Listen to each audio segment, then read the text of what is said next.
Joyce mayor മിനിസ്ട്രീസിന്റെ സുഹൃത്തുക്കളും പങ്കാളികളുമാണ് ഈ programme സംപ്രേഷണം ചെയ്യാൻ സാധ്യമാക്കിയത്. ദൈവത്തിന്റെ നല്ല പദ്ധതികൾ നമ്മുടെ ജീവിതത്തിൽ നടപ്പിലാകണമെങ്കിൽ ആദ്യം നമ്മുടെ മനസ്സ് പുതുപ്പിക്കണം. നമുക്കുള്ള ഒന്നിനെക്കുറിച്ച് നാം അറിയുന്നില്ലെങ്കിൽ അതുകൊണ്ട് ഒരു പ്രയോജനവും ഉണ്ടാവില്ല. ഞാൻ ജോയ്സ് മേയർ. ദൈവം നിങ്ങളുടെ എല്ലാ മുറിവുകളെയും സൗഖ്യമാക്കും എന്ന് ഞാൻ വിശ്വസിക്കുന്നു. പിതാവേ, ഇന്നത്തെ വചനത്തിനായി നന്ദി പറയുന്നു. നിന്റെ വചനത്തിൻ്റെ ശക്തിയാൽ ജീവിതങ്ങൾ മാറണമെന്ന് ഞാൻ പ്രാർത്ഥിക്കുന്നു. നിന്റെ വചനത്തിൽ അഭിഷേകമുണ്ട്. നാം ഒരു കാര്യത്തെക്കുറിച്ച് പ്രസംഗിക്കുമ്പോൾ അതിൽ അത്ഭുതങ്ങൾ ഉണ്ടാകുമെന്ന് ഞാൻ വിശ്വസിക്കുന്നു. തന്മൂലം ജനങ്ങൾക്ക് ചിന്തകളെക്കുറിച്ചൊരു വെളിപ്പാടുണ്ടാകുമെന്നും അത് അവരെയും അവരുടെ വായയെയും മാറ്റുമെന്നും അവരുടെ വാക്കുകൾ എത്ര പ്രധാനപ്പെട്ടതാണെന്ന് അറിയുമെന്നും വിശ്വസിക്കുന്നു. യേശുവിൻ്റെ നാമത്തിൽ ആമേൻ. ശരി, ബൈബിളിൽ ഇങ്ങനെ പറയുന്നു, ആത്മാവിനൊരു മനസ്സുണ്ട്, ജഡത്തിനൊരു മനസ്സുണ്ട്. വീണ്ടും ജനിക്കുമ്പോൾ നമുക്ക് ക്രിസ്തുവിൻ്റെ മനസ്സുണ്ടാവും. 1 കൊരിന്ത്യർ 2:16 പറയുന്നു, യേശുവിൻ്റെ മനസ്സ് ഉണ്ട് എന്ന്. ആംപ്ലിഫൈഡ് ബൈബിളിൽ പറയുന്നു, നമുക്ക് ക്രിസ്തുവിൻ്റെ ചിന്തകളും ഏകാഗ്രതയും ഉദ്ദേശവും ഉണ്ടെന്ന്. സോ നമുക്ക് അനേകം കാര്യങ്ങളുണ്ട്. നാം വീണ്ടും ജനിക്കുമ്പോൾ ഡൗൺലോഡ് ചെയ്യപ്പെട്ട അനേകം അത്ഭുതകരമായ കാര്യങ്ങൾ നമ്മുടെ ഉള്ളിലുണ്ടാവും. യേശു നമ്മിൽ ജീവിക്കാനായി വരും. അപ്പോൾ അവനും അവനുള്ളതും എല്ലാം എൻ്റെയും നിങ്ങളുടെയും ഉള്ളിൽ ജീവിക്കാൻ വരും. പക്ഷേ അവ വിത്തുകളായിരിക്കും.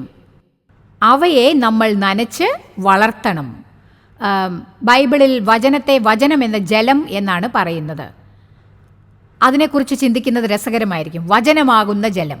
ശരി, ദൈവത്തിൻ്റെ വചനം നമ്മുടെ മനസ്സിനെ പുതുപ്പിക്കുന്നു. നിങ്ങൾക്ക് എന്തു തന്നെ ഉണ്ടെങ്കിലും, എനിക്ക് എന്തു തന്നെ ഉണ്ടെങ്കിലും, എന്നിൽ എന്താണുള്ളതെന്ന് ഞാൻ അറിയുന്നില്ലെങ്കിൽ പിന്നെ എന്താണ് പ്രയോജനം? അത് നിങ്ങൾക്കുണ്ടെന്നതിന് ബുദ്ധി കൊണ്ട് മാത്രം അറിയില്ല, വെളിപ്പാടുമുണ്ടായിരിക്കണം. അതിന് നിങ്ങൾ ഇവിടെ വന്നിരിക്കുന്നത് പോലെ ദൈവവചനം പഠിക്കണം, ദൈവവചനം കേൾക്കുകയും വേണം. എന്നാൽ സ്വന്തമായി പഠിക്കുന്നതാണ് ഏറ്റവും പ്രധാനം. ബൈബിൾ എന്താണെന്ന് അറിയില്ലെന്നാണ് പലരും കരുതുന്നത്. അവർ അതും ഇതും ഒക്കെ മനസ്സിലാക്കുന്നു. പക്ഷേ ഇപ്പോൾ ബൈബിളിൻ്റെ ധാരാളം പരിഭാഷകളുണ്ട്. നിങ്ങൾക്ക് മനസ്സിലാകാത്ത ഒന്ന് വായിച്ചിട്ട് അത് മനസ്സിലായില്ല എന്ന് ഒഴിവ് കഴിവ് പറയരുത്. ഓൺലൈനിൽ പലതരം ബൈബിൾ സ്റ്റഡീസ് ഉണ്ട്. അതിൽ ചേർന്നാൽ മതി. വചനത്തിൻ്റെ അർത്ഥം പറഞ്ഞ് മനസ്സിലാക്കി തരുന്ന ആരെങ്കിലും പഠിപ്പിക്കുന്നത് കേൾക്കുക. പക്ഷേ വിശ്വാസിക്ക് ദൈവവചനത്തെക്കാൾ പ്രധാനമായിട്ട് ഒന്നും തന്നെ ഇല്ല. തള്ളിക്കളയാനുള്ള ഒന്നല്ല അത്. ദൈവം നമ്മുടെ ജീവിതത്തിനായി കരുതിയിരിക്കുന്ന നല്ല പദ്ധതികൾ അനുഭവിക്കുവാൻ മനസ്സ് പുതുപ്പിക്കണം. നിങ്ങൾക്കുള്ളത് എന്തെന്ന് അറിയുന്നില്ലെങ്കിൽ അതുകൊണ്ട് ഒരു പ്രയോജനവും ഉണ്ടാവില്ല. അതുകൊണ്ട് യാതൊരു ഫലവുമില്ല. ഒരാൾക്ക് $1 മില്യൺ പിതൃസ്വത്ത് ഉണ്ടായിട്ടും അയാൾ അത് അറിയാതെ പോയാൽ ദരിദ്രനായി ജീവിക്കേണ്ടി വരും. ആമേൻ. അതുകൊണ്ട് വിശ്വസിക്കണം. നമുക്ക് വിശ്വാസമുണ്ടെങ്കിൽ അത് എത്ര അത്ഭുതാവഹമായിരിക്കും എന്ന് ഞാൻ വിചാരിക്കാറുണ്ട്. ദൈവം നമുക്ക് തന്ന വിശ്വാസത്തിന് ദിനവും ദൈവത്തോട് നാം നന്ദി പറയണം. നിങ്ങൾക്കറിയാമോ, എത്രയോ പേർ എന്തോ കാരണത്താൽ ദൈവത്തെ വിശ്വസിക്കാൻ തയ്യാറാവുന്നില്ല എന്ന്. ഞാൻ ഈ അടുത്ത് ഒരു അവിശ്വാസിയെക്കുറിച്ചുള്ള കഥ കേട്ടു. അതിന് കാരണം ചെറുപ്പത്തിൽ അവർക്കുണ്ടായ അനുഭവങ്ങളാണ്. നിങ്ങൾക്കറിയാമോ, ചിലരുടെ ജീവിതത്തിൽ അവർക്ക് മനസ്സിലാക്കാനാവാത്ത അന്യായങ്ങളും അനീതികളും ഒക്കെ നടന്നതുകൊണ്ട് അവർ തീരുമാനിക്കുന്നു ദൈവം എന്നൊരാൾ ഇല്ല എന്ന്. ഉണ്ടെങ്കിൽ ഇത് സംഭവിക്കില്ലായിരുന്നു. അതുകൊണ്ടാണ് അത്തരം സന്ദർഭങ്ങളിൽ നമ്മെ സഹായിക്കാൻ ദൈവമുള്ളത്. കഷ്ടപ്പാടില്ലാത്ത ജീവിതം ദൈവം വാഗ്ദാനം ചെയ്തിട്ടില്ല. ദൈവം പറഞ്ഞു, സന്തോഷിപ്പിൻ, ഞാൻ ലോകത്തെ ജയിച്ചിരിക്കുന്നു. എന്നാൽ ലോകത്തിൽ പരീക്ഷകൾ ഉണ്ടാവുമെന്ന് പറഞ്ഞിട്ടുണ്ട്. ലോകത്തിൽ ദുരിതങ്ങൾ ഉണ്ടാവും, എങ്കിലും സന്തോഷിപ്പിൻ. ഞാൻ ലോകത്തെ ജയിച്ചിരിക്കുന്നു. അതുകൊണ്ട് ക്രിസ്തുവിനെ സ്വീകരിക്കുന്നതിന് മുൻപ് പാപം ചെയ്യാം, അത് നിങ്ങളെ ശല്യപ്പെടുത്തില്ല. യേശുവിനെ സ്വീകരിക്കുന്നതിന് മുൻപ് പാപം എന്നെ ശല്യപ്പെടുത്തിയില്ല. അന്ന് ഞാൻ പാപം ചെയ്തു, ഒന്നും ആലോചിച്ചില്ല. എന്നാൽ നാം വീണ്ടും ജനിച്ചു കഴിഞ്ഞാൽ ഒരു യുദ്ധം ആരംഭിക്കും. ആമേൻ. ആ പോരാട്ടം അനുഭവിച്ചവരാരെങ്കിലും ഉണ്ടോ? നാം ദൈവത്തിന്റെ സൈന്യത്തിലെ ഭടന്മാരാണ്. പോരാട്ടത്തിനുള്ള നമ്മുടെ ആയുധം ജഡീകമല്ല, കോട്ടകളെ ഇടിപ്പാൻ ദൈവസന്നിധിയിൽ ശക്തിയുള്ളവ തന്നെ. അവയാൽ ഞങ്ങൾ സങ്കല്പങ്ങളും ദൈവത്തിന്റെ പരിജ്ഞാനത്തിന് വിരോധമായി പൊങ്ങുന്ന എല്ലാ ഉയർച്ചയും ഇടിച്ചു കളഞ്ഞു. അതിനാൽ ചെയ്യേണ്ട ഏറ്റവും വലിയ കാര്യം ദൈവം ചിന്തിക്കുന്നത് പോലെ ചിന്തിക്കാൻ പഠിക്കുക. അത് ചെയ്യാനുള്ള ഒരേ ഒരു വഴി ദൈവവചനം അറിയുകയാണ്. ഇങ്ങനെ ചിന്തിക്കുന്നത് തെറ്റാണ്. എനിക്കിങ്ങനെ ചിന്തിക്കാതിരിക്കാനാവുന്നില്ല. നിങ്ങൾക്കാവുന്നില്ലെങ്കിൽ മറ്റാർക്കും സഹായിക്കാനാവില്ല. ചിന്തകളെ വലിച്ചെറിയുവിൻ എന്ന് ദൈവം പറയുമ്പോൾ അതിന്റെ അർത്ഥം ദൈവവചനപ്രകാരമല്ലാത്തത് നിങ്ങൾ ചിന്തിക്കുന്നു എന്ന് പരിശുദ്ധാത്മാവ് നിങ്ങൾക്ക് ബോധ്യമാക്കും. അപ്പോൾ നല്ല ചിന്തകളാൽ അതിനെ മാറ്റുക. ആമേൻ. ഞാൻ കണ്ടുപിടിച്ച ഫലപ്രദമായ കാര്യം ഇതാണ്: ഒരു കാര്യത്തെക്കുറിച്ച് ചിന്തിച്ചിട്ട് മറ്റൊരു കാര്യം പറയാൻ സാധിക്കില്ല. അതുകൊണ്ട് ദൈവവചനം സംസാരിക്കുന്നതാണ് ഏറ്റവും പ്രധാനം. കാരണം ദൈവവചനം അറിയാമെങ്കിൽ ബൈബിൾ പറയുന്നു, എൻ്റെ വചനം അറിയുന്നവർ അത് വിശ്വാസത്തോടെ പറയണം എന്ന്. ശരി, അതുകൊണ്ട് ദൈവം നിബന്ധനകളില്ലാതെ എന്നെ സ്നേഹിക്കുന്നുണ്ടെന്ന് എനിക്ക് വിശ്വസിക്കാനായില്ല. കാരണം എന്നെ സ്നേഹിക്കുന്നു എന്ന് പറഞ്ഞവരെല്ലാം തന്നെ വേദനിപ്പിച്ചിട്ടേ ഉള്ളൂ.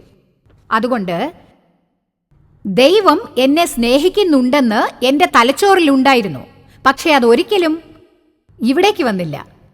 എന്നാൽ അത് നിങ്ങൾ മനസ്സിലാക്കി കഴിഞ്ഞാൽ നിങ്ങളുടെ അനേകം പ്രശ്നങ്ങൾ പരിഹരിക്കപ്പെടും. കാരണം നിങ്ങൾക്ക് ദുരിതങ്ങൾ ഉണ്ടാകുമ്പോഴും ദൈവം നിങ്ങളെ സ്നേഹിക്കുന്നുണ്ടെന്ന് അറിയും. ദൈവസ്നേഹത്തെ നിങ്ങൾ ചോദ്യം ചെയ്യില്ല. അതുകൊണ്ട് 1 വർഷത്തോളം ഞാൻ ഏറ്റുപറഞ്ഞു, ദൈവം നിബന്ധനകളില്ലാതെ എന്നെ സ്നേഹിക്കുന്നു. ഞാൻ ചിലപ്പോൾ കണ്ണാടിയിൽ എന്നെ തന്നെ നോക്കിയിട്ട് പറയും, ദൈവം നിന്നെ സ്നേഹിക്കുന്നു.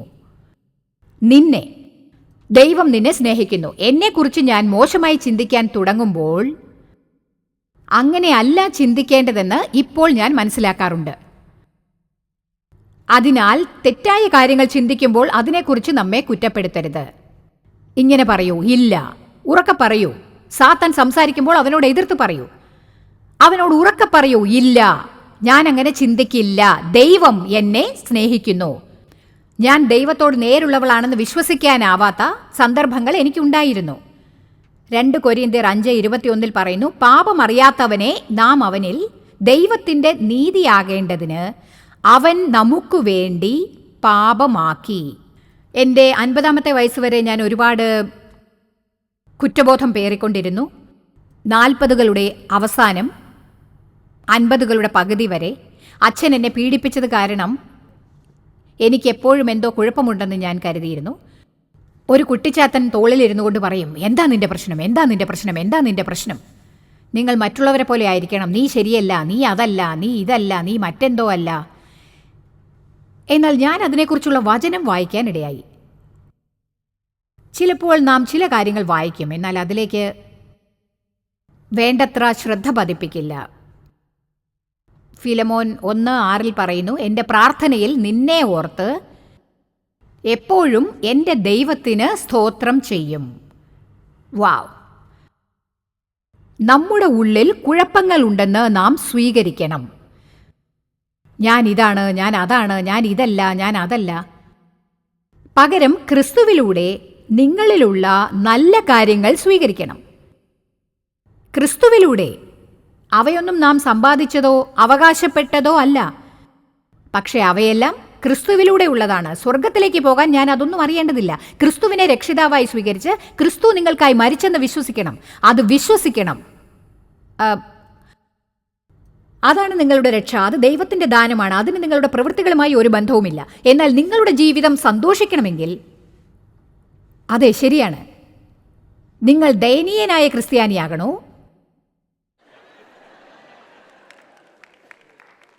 അതോ സന്തോഷവും സമാധാനവും ആഹ്ലാദവും വിശ്വസ്തതയുമുള്ള ക്രിസ്ത്യാനിയാവണോ?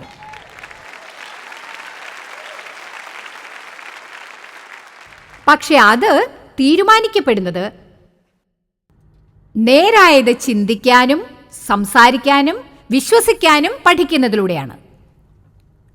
നിങ്ങളെക്കുറിച്ച് ദൈവത്തിൻ്റെ വചനം പറയുന്നത് വിശ്വസിക്കൂ. അതുകൊണ്ട് ഞാൻ എപ്പോഴും ചിന്തിക്കുമായിരുന്നു, എന്താണ് എൻ്റെ കുഴപ്പം, എന്താണ് എൻ്റെ കുഴപ്പം?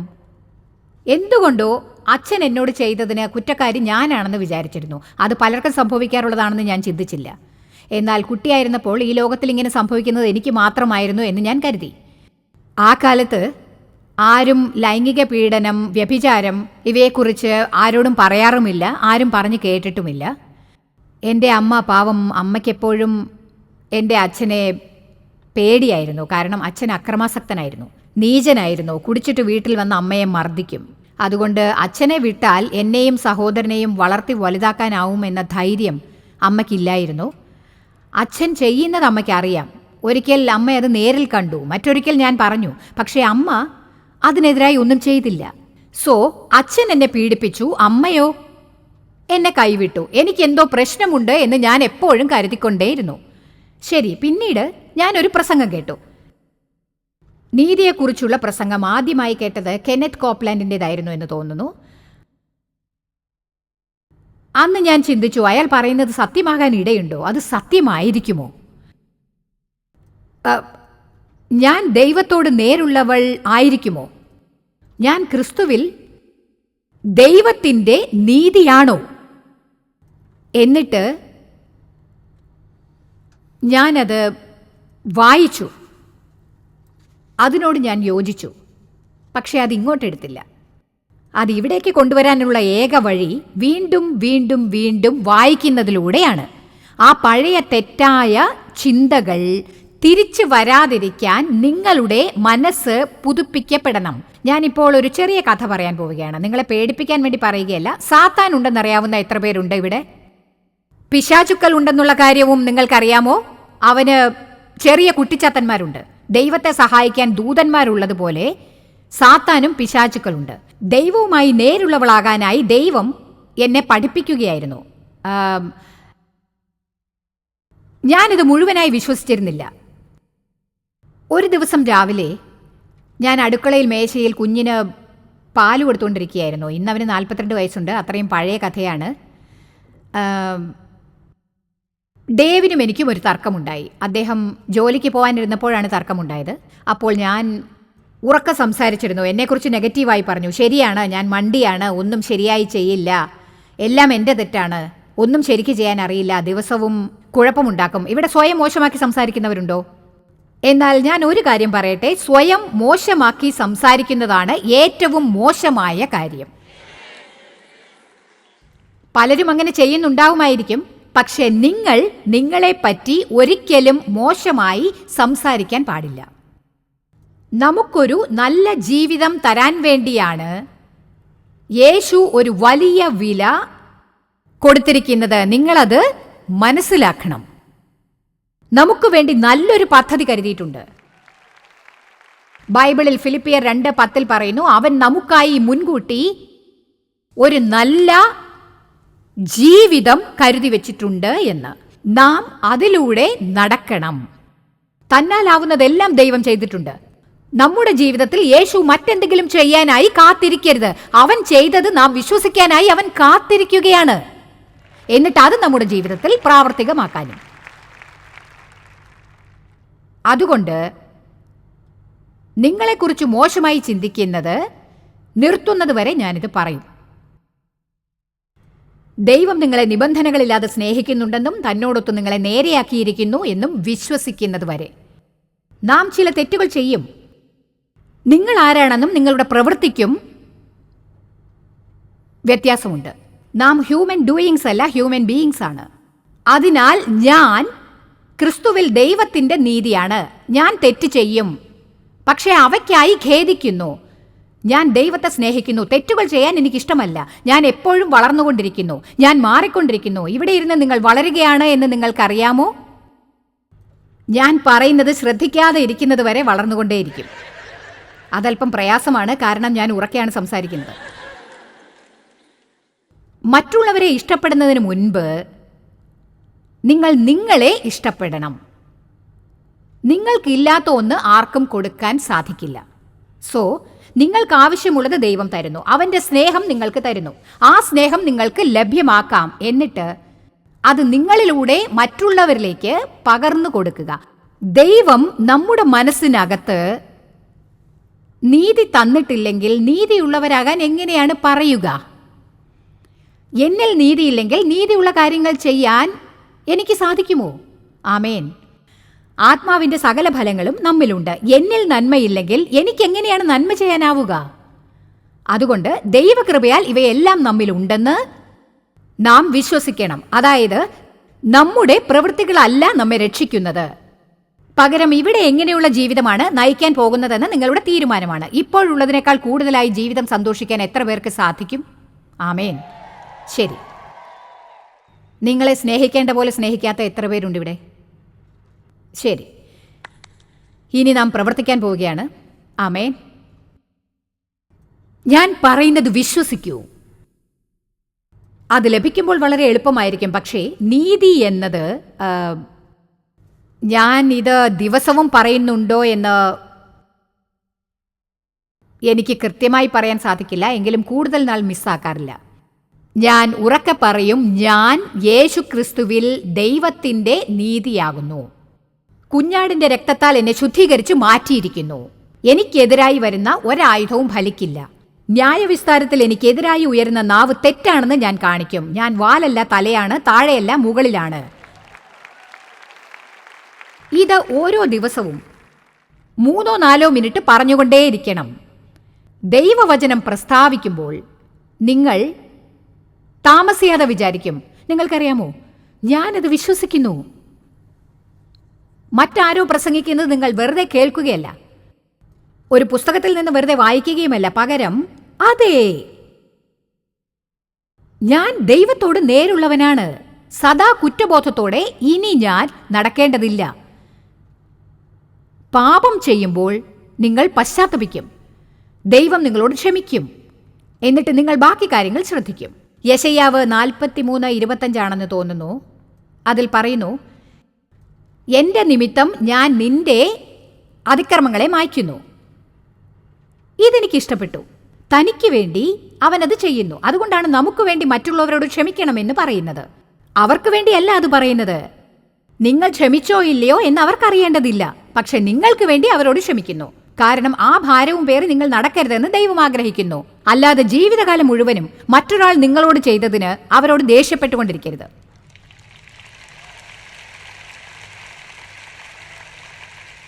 ആമേൻ. അതുകൊണ്ട് വീണ്ടും ജനിക്കുന്നതിന് മുൻപ് തന്നെ നിങ്ങൾക്ക് ജഡീകമായ മനസ്സാണുള്ളത്. അതിൽ നിന്നാണ് നമ്മുടെ ആഗ്രഹപ്രകാരം നാം പ്രവർത്തിക്കുന്നതും ചിന്തിക്കുന്നതും നാം പെരുമാറുന്നതും. ഹൃദയമാണ് നമ്മുടെ മനസ്സും ആഗ്രഹവും വികാരങ്ങളും എല്ലാം. അതായത് എനിക്ക് വേണം, എനിക്ക് തോന്നുന്നു, എനിക്ക് വേണം, എനിക്ക് തോന്നുന്നു, എനിക്ക് വേണം. നാം എപ്പോഴും നമ്മുടെ വികാരങ്ങളും നമ്മുടെ ആഗ്രഹങ്ങളും നമ്മുടെ ചിന്തകളും പറയുന്നു. ഞാൻ വിചാരിക്കുന്നു, ഞാൻ വിചാരിക്കുന്നു, എനിക്ക് വേണം, എനിക്ക് വേണം, എനിക്ക് തോന്നുന്നു. പക്ഷെ അവയൊന്നും ദൈവത്തെക്കുറിച്ച് പറയുന്നില്ല. എന്നാൽ നാം വീണ്ടും ജനിക്കുമ്പോൾ നമുക്ക് ആത്മീക മനസ്സുണ്ടാവുന്നു. പക്ഷേ ആ മനസ്സ് പുതുപ്പിക്കപ്പെടണം. അതിനെ നമ്മൾ തട്ടി ഉണർത്തി പതിവായി ദൈവവചനം കൊണ്ട് നിറയ്ക്കേണ്ടത് ആവശ്യമാണ്. അങ്ങനെ നമുക്ക് യേശുക്രിസ്തുവിൻ്റെ മനസ്സുണ്ടാകുമ്പോൾ, പുതിയ ആത്മാവ് ലഭിക്കുമ്പോൾ ദൈവാത്മാവ് നമ്മിലുണ്ടാകുന്നു. അപ്പോൾ പാപം ചെയ്യുമ്പോൾ നിങ്ങൾക്ക് അസ്വസ്ഥത തോന്നും. കാരണം നിങ്ങളിലുള്ള ആ ചെറിയ കാര്യം നിങ്ങളെ കുത്തിക്കൊണ്ടേയിരിക്കും. എന്തുകൊണ്ടാണ് അങ്ങനെ തോന്നുന്നതെന്ന് പോലും നിങ്ങൾ അറിയില്ല. നിങ്ങൾ പറയും, എനിക്ക് മനസ്സിനെന്തോ ഭാരം തോന്നുന്നു, വല്ലാത്ത തളർച്ച, ഒരു സന്തോഷവുമില്ല, ഒരു സമാധാനവുമില്ല, എനിക്ക് ഡിപ്രഷനാണ്. എന്നാൽ അതിൻ്റെ കാരണം എന്താണെന്ന് നമുക്കറിയില്ല. കാരണം പറയാം, നിങ്ങളുടെ സംസാരമാണ് നിങ്ങൾക്ക് സമ്മർദ്ദമുണ്ടാക്കുന്നത്. ആരെക്കുറിച്ചെങ്കിലും നിങ്ങൾ അപവാദം പറഞ്ഞ ശേഷം എന്തായിരിക്കും നിങ്ങളുടെ ഫീലിംഗ് എന്ന് ചിന്തിക്കൂ. അത്തരം കാര്യങ്ങൾക്ക് ശേഷം സ്വസ്ഥതയുണ്ടാവില്ല. ജനങ്ങളെക്കുറിച്ച് നല്ലത് പറയുമ്പോൾ നിങ്ങൾക്ക് ആശ്വാസമുണ്ടാവും. ജനങ്ങളെക്കുറിച്ച് മോശമായി പറയുമ്പോൾ നിങ്ങൾ വിതയ്ക്കുന്നത് കൊയ്യും. ആമേൻ. സോ ആംപ്ലിഫൈഡ് ബൈബിളിൽ റോമർ 8:6 ഇങ്ങനെ പറയുന്നു, ജഡത്തിൻ്റെ ചിന്ത മരണം, ആത്മാവിൻ്റെ ചിന്തയോ ജീവനും സമാധാനവും തന്നെ. നമുക്കൊരു ബോധവും ഉണ്ടാവരുതെന്ന് ദൈവം കരുതുന്നില്ല. ഒന്നിനെക്കുറിച്ചും ചിന്തിക്കരുതെന്നും ദൈവം കരുതുന്നില്ല. എന്നാൽ നാം യുക്തിവാദികളായി ജീവിക്കരുതെന്ന് അവൻ ആഗ്രഹിക്കുന്നു. നമ്മുടെ സ്വന്തം ജഡീകതയുള്ള യുക്തിവാദം. യാക്കോബിൽ പറയുന്നു, നാം വചനം പ്രവർത്തിക്കുന്നവരാകണം എന്ന്. അയാൾ പറയുന്നു, നിങ്ങൾ വചനം കേട്ടിട്ട് അപ്രകാരം പ്രവർത്തിച്ചില്ലെങ്കിൽ നിങ്ങളുടെ യുക്തിവാദം കാരണം സത്യത്തിനെതിരായി നിങ്ങളെ തന്നെ വഞ്ചിക്കുന്നു എന്ന്. ഞാൻ നിങ്ങളെ ഒറ്റയടിക്ക് ഉപദേശിച്ചു കൊണ്ടിരിക്കുകയാണ്. പക്ഷേ യുക്തിവാദത്തെക്കുറിച്ചാണ് ഞാൻ ഇന്ന് ലക്ഷ്യമിട്ടിരിക്കുന്നത്. കാരണം യുക്തിവാദമാണ് നിങ്ങളെ പലപ്പോഴും പ്രശ്നങ്ങളിൽ കൊണ്ടുപോയി ചാടിക്കുന്നത്. ഈ ഡ്രസ്സ് എന്തിനാണ് ഇവിടെ വെച്ചതെന്ന് പറഞ്ഞ ശേഷം ഇതിവിടെ നിന്ന് മാറ്റാം. അപ്പോൾ നിങ്ങളുടെ ആകാംക്ഷ മാറുമല്ലോ. ഞാൻ പറയുന്നത് എന്താണെന്നറിയാൻ ഇത് സഹായിക്കുന്നതായിരിക്കും. വർഷങ്ങളോളം ഞങ്ങളുടെ വോളണ്ടിയറായി ജോലി ചെയ്തിരുന്ന ഒരു പെൺകുട്ടി ഉണ്ടായിരുന്നു. നിങ്ങളിൽ ചിലർ ഈ സംഭവം അറിഞ്ഞിരിക്കാം, കണ്ടിട്ടുമുണ്ടാവും. എന്നാലും ഞാനത് വീണ്ടും പറയാം. ആമേൻ. ഇതിനെക്കുറിച്ച് കേൾക്കാത്തവരുണ്ടോ? ശരി, എന്നാൽ ഇത് നിങ്ങൾക്കുള്ളതാണ്. ഓക്കെ. പിന്നെ ഇത് എത്ര തവണ കേട്ടിട്ടുണ്ടെന്ന് എനിക്കറിയില്ല. അവൾ പറയും, നിങ്ങൾ പറയുമ്പോഴെല്ലാം ഞാനത് ആസ്വദിക്കുമെന്ന്. ആ കുട്ടിയുടെ പേര് റൂത്ത് ആൻ എന്നായിരുന്നു. ഒരു ദിവസം രാവിലെ എൻ്റെ സിറ്റിയിൽ ആഴ്ചതോറുമുള്ള മീറ്റിങ്ങിന് പോകാൻ ഞാൻ ഒരുങ്ങുകയായിരുന്നു. അവളായിരുന്നു അന്നും വോളണ്ടിയർ. ഞാൻ ഡ്രസ്സ് എടുക്കാൻ അലമാരിയുടെ മുന്നിൽ നിന്നുകൊണ്ട് റൂത്തിന് വേണ്ടി പ്രാർത്ഥിച്ചു. ദൈവമേ, റൂത്ത് എന്നെ അനുഗ്രഹിക്കണമേ, അവൾ നല്ല വോളണ്ടിയറാണ്, അവൾക്ക് വേണ്ടി ഞാൻ എന്താണ് ചെയ്യേണ്ടത്? നിങ്ങൾക്കറിയാമോ, സ്ത്രീകളാരും അലമാരിയുടെ മുന്നിൽ നിന്ന് പ്രാർത്ഥിക്കരുത്. നിങ്ങൾക്ക് ഇഷ്ടപ്പെട്ട ഡ്രസ്സ് കൈവിട്ടു പോകാൻ ഇഷ്ടമല്ലെങ്കിൽ. ആമേൻ. ഈ ഡ്രസ്സ് ഞാൻ പുതിയതായി വാങ്ങിച്ചതാണ്. ഇപ്പോൾ ഇതിന് 40 വർഷം പഴക്കമുണ്ട്. അന്ന് ഞാനത് വാങ്ങിച്ചിട്ടേ ഉള്ളൂ.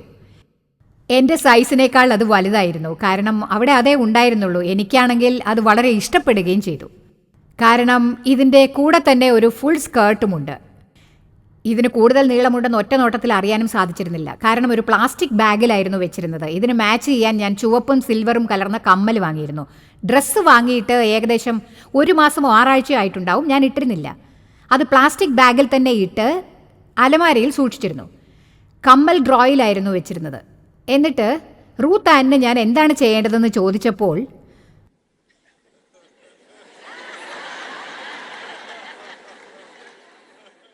ഞാൻ കരുതി ഇല്ല.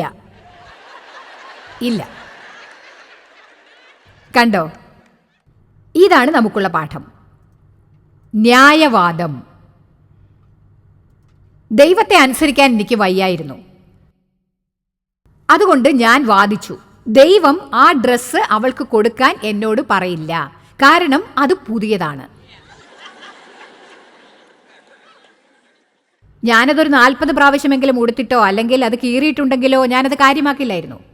കമോൺ, എല്ലാവരും ശ്രദ്ധിക്കുന്നില്ലേ? ഇത് മനസ്സിലാവുന്നുണ്ടോ? ഇതാണ് ഞാൻ പറഞ്ഞത്, ന്യായവാദം. ജഡീകതയുടെ മനസ്സോടെ പ്രവർത്തിക്കുക.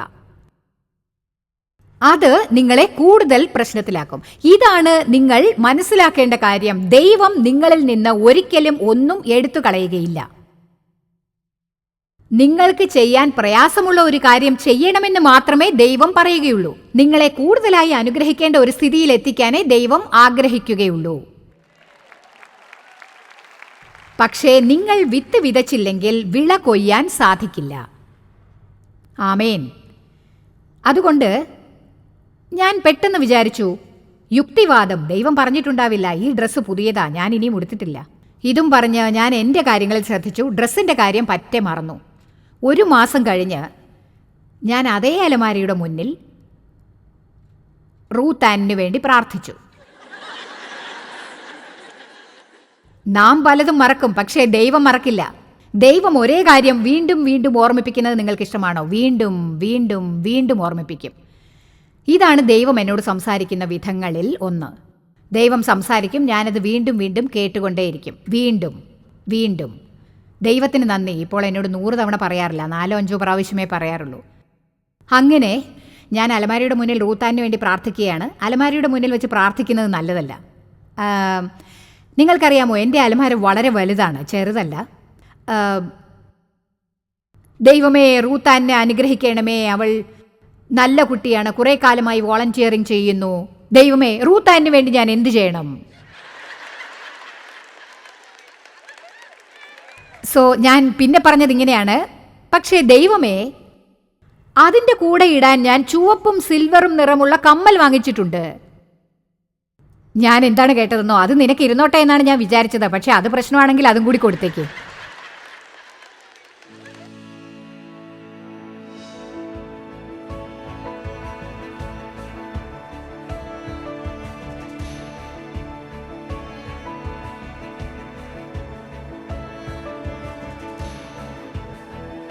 ജോയ് സി മേയർ മിനിസ്ട്രീസിന്റെ സുഹൃത്തുക്കളും പങ്കാളികളുമാണ് ഈ പ്രോഗ്രാം സംപ്രേഷണം ചെയ്യാൻ സാധ്യമാക്കിയത്.